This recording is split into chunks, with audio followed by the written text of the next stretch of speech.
It's wild. It's taken years to create, and it's about to come out of the shed. So too is the Kiwi machine. 15 minutes, $1 million. Green speed for racer chasers. Cup news. First taste of a new Oyster. And plenty in Docktalk.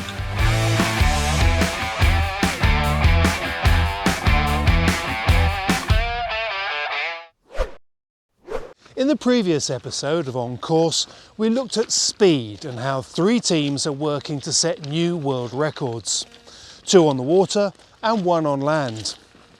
Turned out it was very popular, which I'm very pleased about, because having followed speed record sailing for many years, part of what I find so impressive at the moment is the huge leaps in performance that these teams are aiming at.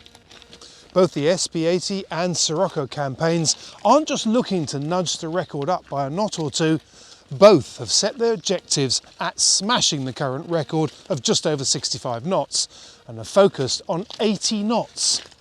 Not only would that be the biggest single leap in the 50-year history of the speed record, but that's 92 miles an hour, or if you prefer, 148 kilometers an hour. Shortly after we ran the story in the previous episode, the Swiss SP80 team dropped Planet Sailor line to tell us that they were getting very close to rolling the actual machine out of the shed and wanted to show us what it'll look like. So we thought you ought to see it.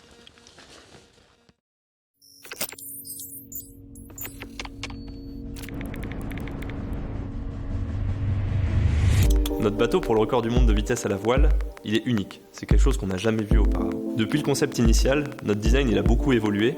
On l'a optimisé pour faire le moins de traînées possible dans l'air et dans l'eau. Et aujourd'hui, il est complètement abouti.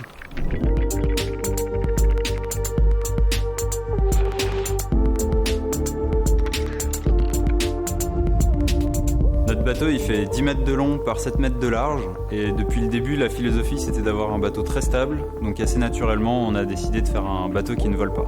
Du coup on a 3 points d'appui sur l'eau, une coque centrale et 2 flotteurs latéraux. On a aussi à l'arrière du bateau le module de puissance qui aligne en permanence la force du kite qui tire vers le haut et la force du foil qui tire vers le bas.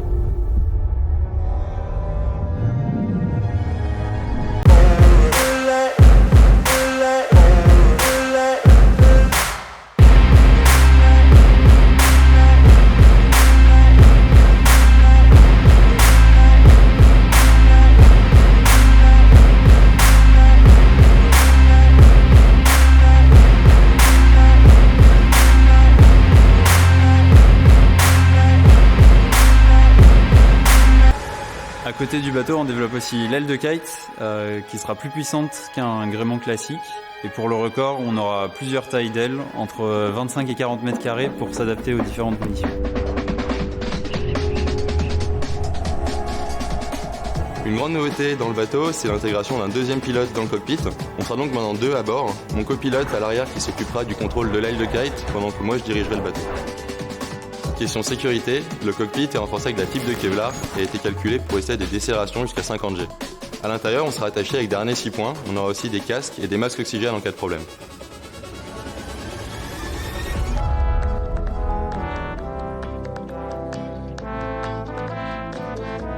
Aujourd'hui, la première pièce du bateau va sortir du chantier.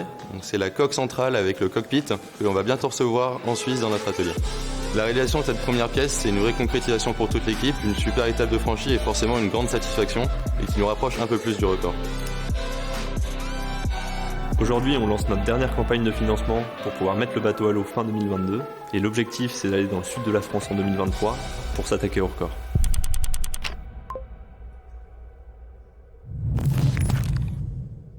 Meanwhile, Emirates Team New Zealand have been revealing more about their land speed record attempt, which they're planning to undertake in Australia this year.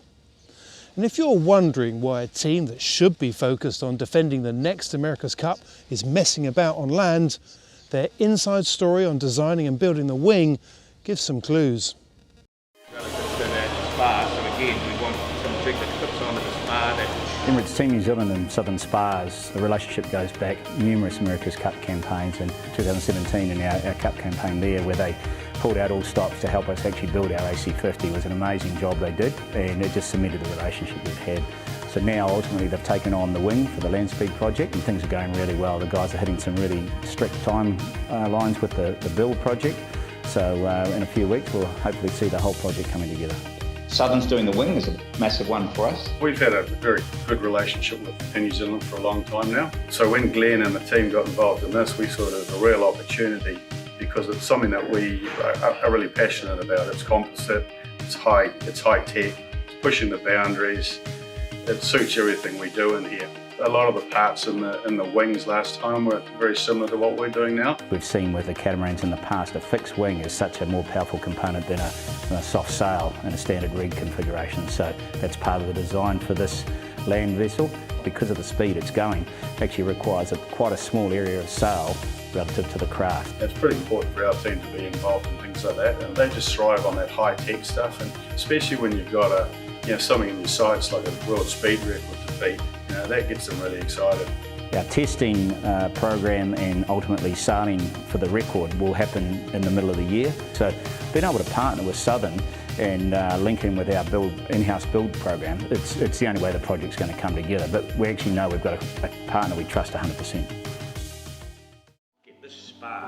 In the design process, when we're trying to determine just how we're going to build all of these parts, the build team plays a major role, sitting around a table thrashing out just what the process will be. We can be a bit more focused where we push the tech, so the mast, the wing, the spar. If we make that heavy, it steals the riding moment, the stability that you need to generate power. This here, we've got a bit of pre-preg here, which they'll be using this at Southern's on the rig for this land yacht.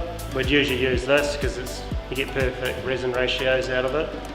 We're not using it in our manufacturing here of the hulls because we're trying to keep the costs down and keep it we're on a short timeline, so it's pretty easy to use. It comes with plastic on both sides, pre-impregnated with resin, and it's not until it gets hot that the resin will flow, and it's almost like laying Duracell or something. It's a unidirectional fibre, so the fibre runs this way on a whole sheet, usually 500 wide, and then we'll just make up our cloth with that by 0s, 90s, 45s or whatnot. In the main fuselage body, carbon composite was clearly the right choice for our objectives, and we opted to go for a wet laminate instead of pre-preg.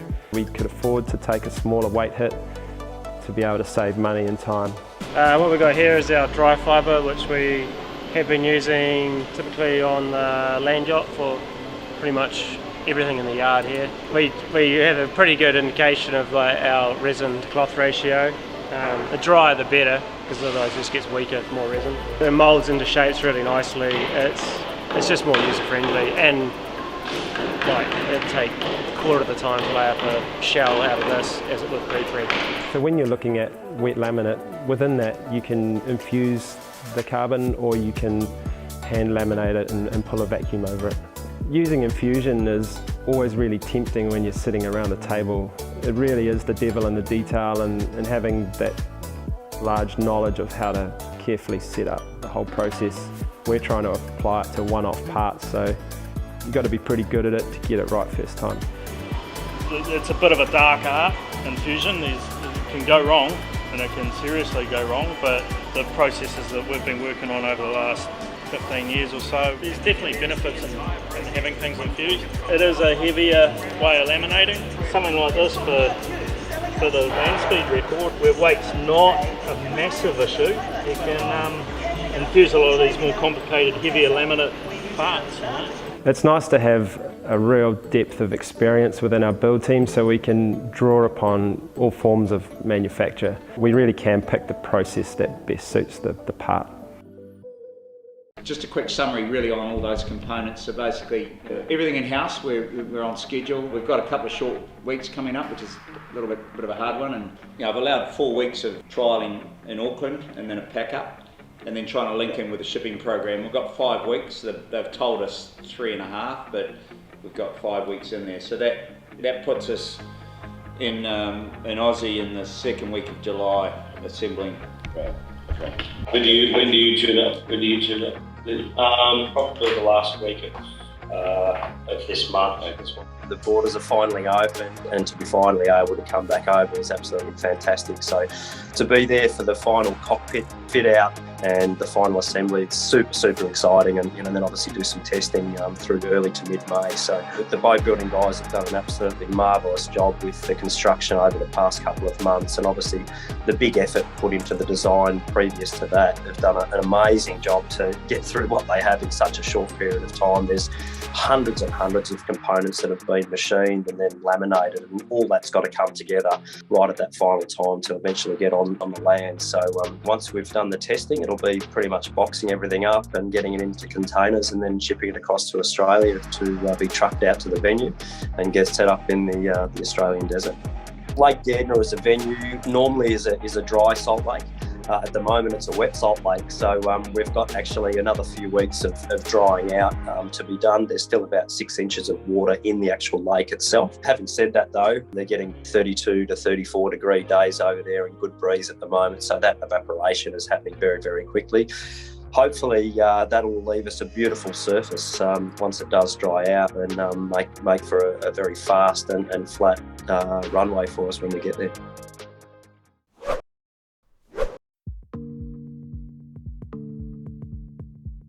It's the equivalent of 3 fastnet races run back to back, and is considered to be harder than the transatlantic. From challenging weather, intimidating headlands and complex tides over the 1800-mile course, it's little wonder that the 7-star Round Britain and Ireland race is considered to be one of the toughest in the offshore world. Run every 4 years, the race starts on the Royal Yacht Squadron line off Cowes and takes the fleet clockwise, non-stop around the British Isles. Among the wide range of boats that take part, the race attracts a strong following in the Class 40s, along with a good showing in the short-handed category, where this year a teenage crew aim to be sailing a J109. The outright record stands at 3 days and 32 minutes, set by the Mod 17 Musandam Oman Sail in 2014, in an incredible trip that didn't include a single tack. But for most of the crews, the biggest achievement is to finish a tough race that will require every sail in the locker. The race starts on the 7th of August. And while talking of offshore events, the Royal Ocean Racing Club has added another to their collection of 600 milers, the RORC Baltic Sea Race. Starting and finishing from Helsinki in the Gulf of Finland, the race takes the fleet southwest around the Swedish island of Gotland before heading back to Finland's capital city. The race is open to boats racing under IRC, MOCRA and Class 40 rules, along with several other class associations. A test event was run last year in which it became clear that the race promises to be a good tactical challenge. While its axis in the Baltic makes for an offshore windward leeward course, the influence of the land that surrounds it, and from Gotland itself, promises to mix things up.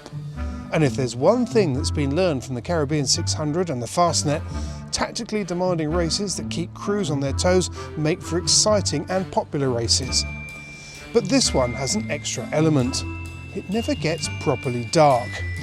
The race starts on the 21st of July. But if inshore is more your thing, you may well have started your planning for the world's biggest regatta of its kind, Cowes Week. Having been at pretty much all of them since my first as a teenager in the mid-1970s, I make no excuses for it being one of my all-time favourites. Aside from the notorious Solent conditions from tricky sea breezes, complex tides and plenty of ways of going aground, the thing that has always stood out for me is the variety of fleets and racing.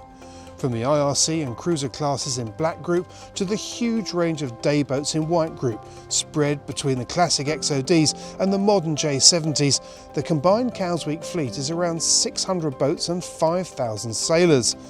In my book, that's more than just a regatta, that's a festival of sail. So, a shameless plug for a week of racing that starts on the 30th of July. And while I'm getting ahead of myself, I see that in 4 years' time, in 2026, it'll be 200 years old. Now that has parties written all over it. It was all about glory, but it was also about money. With $1 million at stake for a single 15-minute race, it was hardly surprising that the dash for cash had been the long-term focus for the second season of SailGP. Going into the event, we thought we had a good idea as to what was in store. No. From wind shifts to whales, collisions, near misses, penalties and some punchy moves, there was plenty of drama and some very close racing. So if you're still to catch up with how SailGP Season 2 played out, here's the link to a review of the $1 million final. Back in 2013, SanFrancisco provided the venue and focus for a revolution. Foiling had come to the America's Cup, thanks to the Kiwis.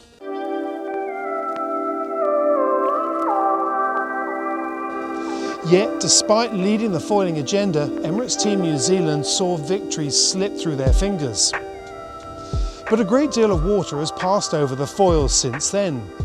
10 years later, Team New Zealand is leading the charge once again, but this time with a very different foiling machine, a hydrogen-powered chase boat.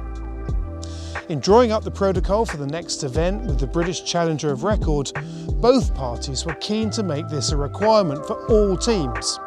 And now the first one's afloat. Chase Zero, as she's called, is 10 metres long and designed to cruise at 30 knots with a top speed of 50 and have a range of around 180 kilometres. She's powered by two 80 kilowatt Toyota hydrogen fuel cells, one in each hull, which provide the bulk of the electrical power. When high speeds are required, additional power is drawn from the battery pack, which is then replenished from the fuel cells when Chase 1 is back at lower speeds. The hydrogen fuel is stored in gas form at 350 bar in 4 8-kilogram tanks. As with all hydrogen fuel cells, the biggest benefit of all is that the only waste is water.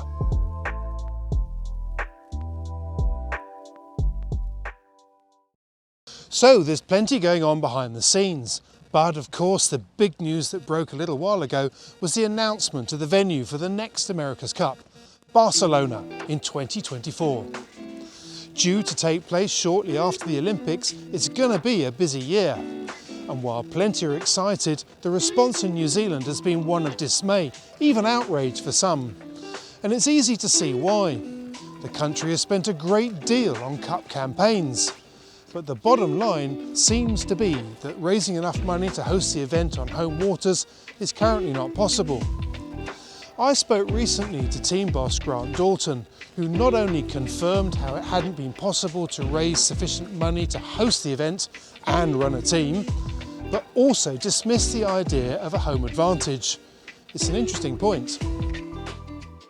But setting this aside, I believe that Barcelona will make a very exciting venue for the next America's Cup.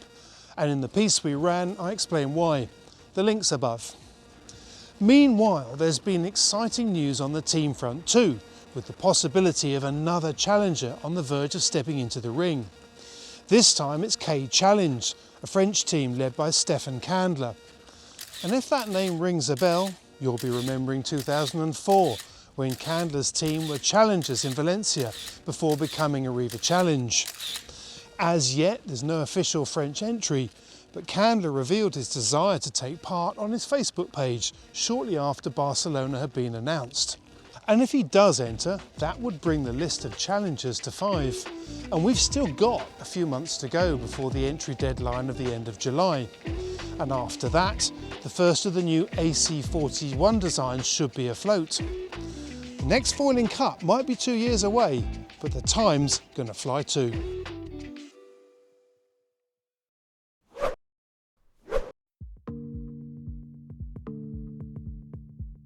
Structured luff technology has been one of Doyle Sail's biggest advances. And after 8 years of development and validation, the concept has clearly become well established. But even Doyle hadn't predicted how far the technology would take them. The concept started when Doyle was developing a sail that would be capable of carrying the loads within the luff of the sail rather than on a cable. In the process, they discovered that they created a sail with no luff sag. This in turn led to lower luff loads, lighter forestays, lighter running backstays and lighter rigs. And it didn't stop there. Lighter rigs mean lighter deck gear and more righting moment, a long chain of win-wins. But the development soon moved from code zeros to upwind jibs that stretched less than the forestay. Here, as the wind increases and the sail takes more of the load, it gets flatter and the driving force moves forward, increasing the efficiency.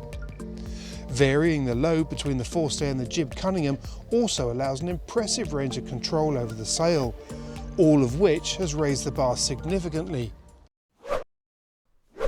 As a self-confessed boat spotter, my ears prick up when there's news of a new model on the scene. After all, these are exciting times for yacht design. And when I got wind of Arcona's latest news, I was particularly interested. Because while you may not have heard of this yard, the company has produced almost 1,000 high-quality boats in 40 years and has created a cult following in the process. So when Arcona announced plans for a 50-foot flagship, they attracted plenty of attention. But it wasn't just about the new boat. To create their slick new 50-footer, they'd enlisted some serious expertise, one of whom is Niels Jepperson, one of the co-founders of X-Yachts, who, as it happens, lives and works on the south coast of the UK. So in a piece that we ran earlier this year and that you can see by following the link, I went along to find out more about the plans for the new Arcona 50. When North Sail's performance clothing set out to solve the problem of leaking seats and knees in foul weather gear, they knew it wouldn't be straightforward. Traditionally, placing a Cordura patch onto key areas has been the answer. But these patches are heavy and hold a lot of water when they're wet. Then, when you heat the patch by, say, sitting on it, reverse breathability makes you damp. Their answer was to apply a completely non-absorbent fabric patch and eliminate the pocket.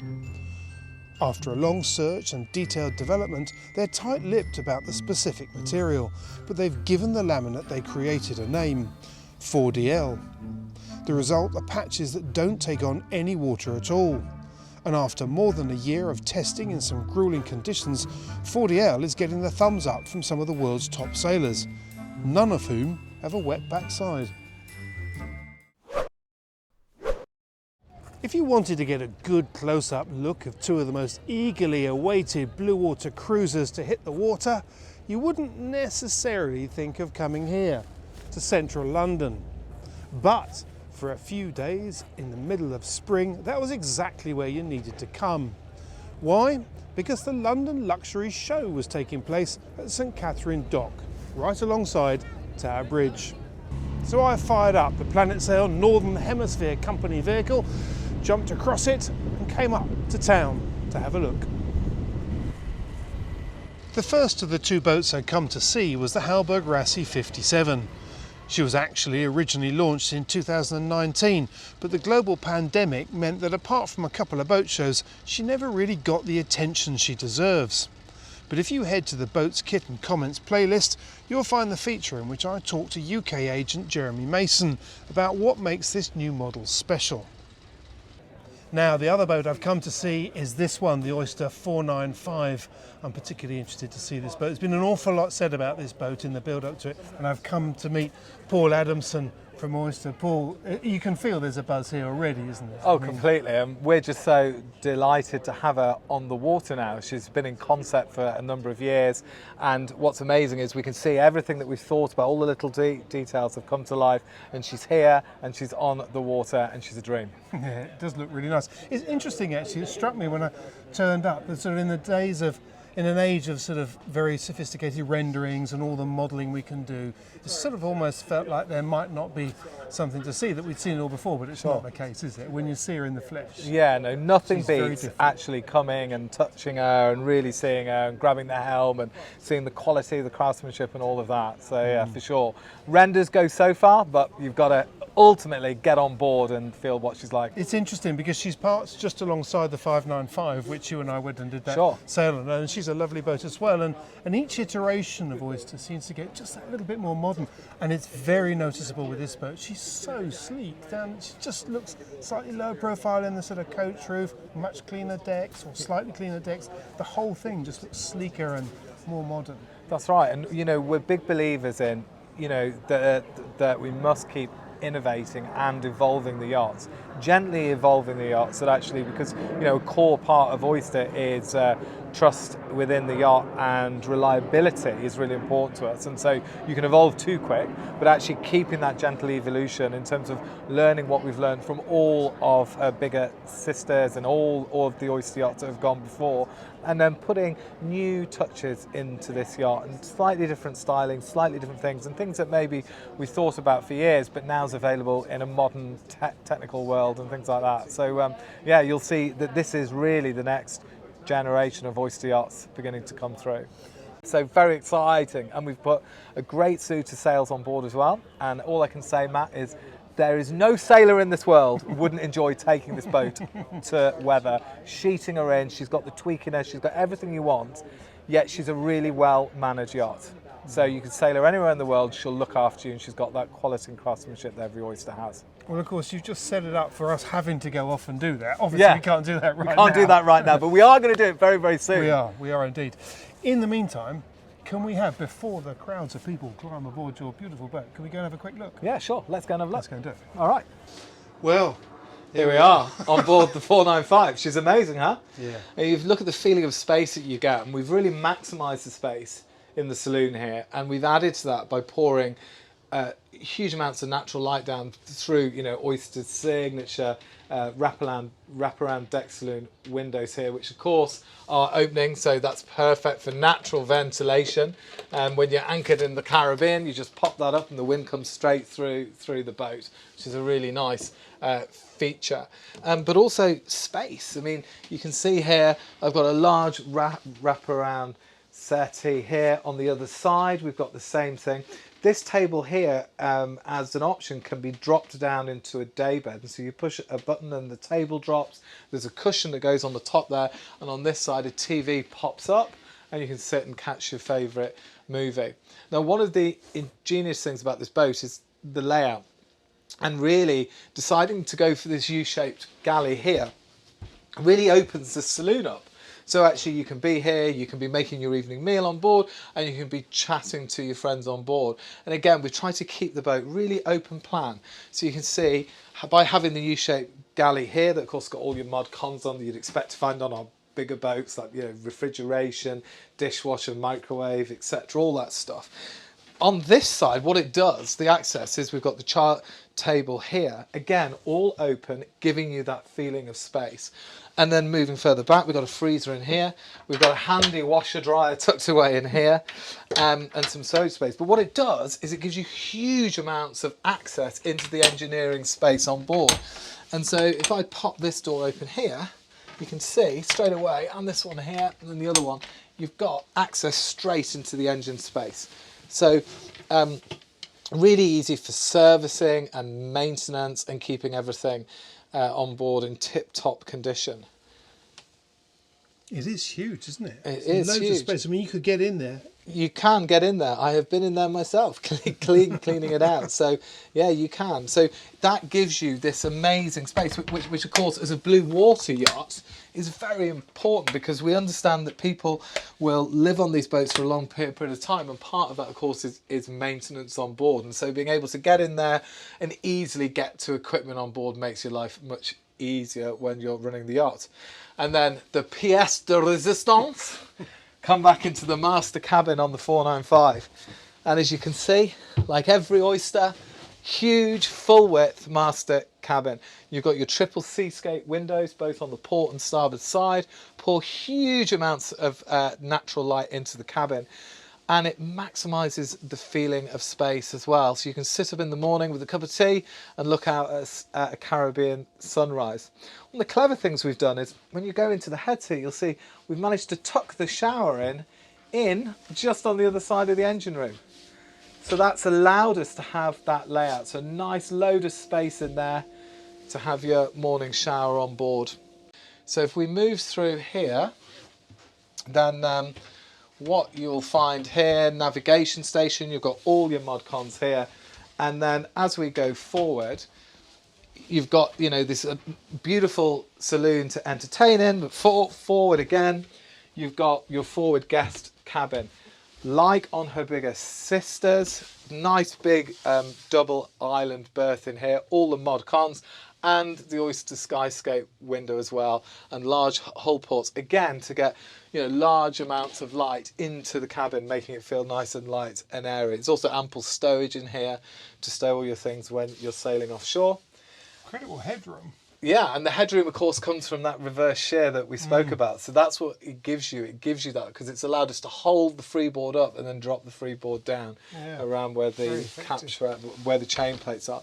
Then here we've got a nice double set of bunks. So again, good sea berths there.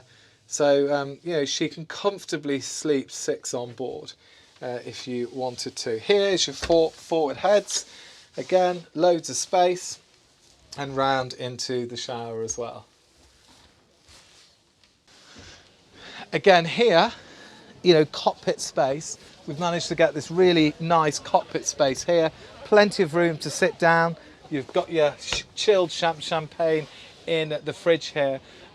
Again, lots of room. We've got it nice and sheltered and protected. And again, by having the non-overlapping head sail, easy to tack, but also again keeps the sheets well away from anybody in the cockpit here, so it's very well sheltered and looked after. Then moving back, again we've got the twin helms, and therefore you can walk back and forth. We've looked at the pedestal, sunken footwells, solid backrest, so you can sit here and you can be really safe and secure whilst you're sailing offshore. There's a lot of options on this boat. This one's got retractable bow and stern thrusters. That makes parking a doddle really easy to do. And again, all your controls, all autopilot, plotter, all to hand here. And everywhere you look, again, engine control, grab handles. Now, what you'll notice here is where we've positioned the primary winch and the furl buttons. The sheets on here at the moment, they're filled up on the head sail there. But again, what it does, you can sail this boat from sitting here. Here's the rig. This is an upgrade. This is a carbon in-mast furling mast with, it's called the Synchro main sail system, where effectively it's synchronized furling in and out at a touch of a button. So really easy to operate. And then big, large flush foredeck. We've got these removable dorades here where you can pop them off, so when you want it completely flush you can just pop those off. But again, the seaman-like and practical qualities of a blue water yacht is you want natural ventilation when you're anchored wherever it is, so you can pop those on as well. And then up in the front we've even managed to squeeze in here a very large please say it's a sail locker. Please say it's a sail locker. Please say is it a sail locker? Is it a sail locker? It's a sail locker. Well, fancy that. It's a sail locker. Yeah, it's a big sail locker. That's good. Yeah, so then it allows you to put your downwind sails in there as well. So, the other question, price tag, what does she start at? Oh, well, she starts at 1.2, and then typically you'll put about 15% to 20% on top of that for customization and options. Right. And she's done incredibly well. We sold 12 off plan. We sold literally 1 last night. One's going to be sold on Friday, and we'd hope we'll sell a lot more. So we're delighted with her. And initial reactions from people coming and visiting the yacht is incredibly positive. They're blown away with her. I don't know if you would feel the same, but I think what gets me about it overall is it's not easy to do what you've done here on a 50-footer, basically. It's easy, relatively easy, to put all these systems and space and volume and everything else into a bigger cruising boat, but to bring it down when a lot of the market is going the other way anyway and is building bigger and bigger boats, I think is very impressive indeed. Yeah, well, that's great to hear, and it is, and that's where experience kicks in. Understanding, what we've done on the larger boats, what we've done on the smaller yachts in the past, and then bringing it all together as a team effort to create a yacht like this.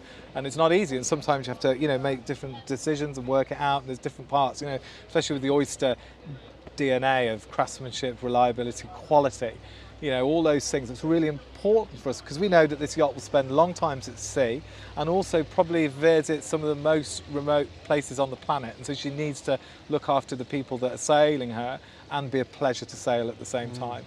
Brilliant, Paul. Thanks very much for showing me around. It's fascinating. You're welcome, Matt. Anytime. Good luck with it. Looking forward to the sail. Yeah, bring it on. Not the money sale. Yeah. You know, no. Well, it is about time, Matt. You actually got off the fence and bought an oyster, isn't it? Yeah. I'll go and find out tonight. Yeah. Fair enough. So once again, and as always, thank you so much for watching.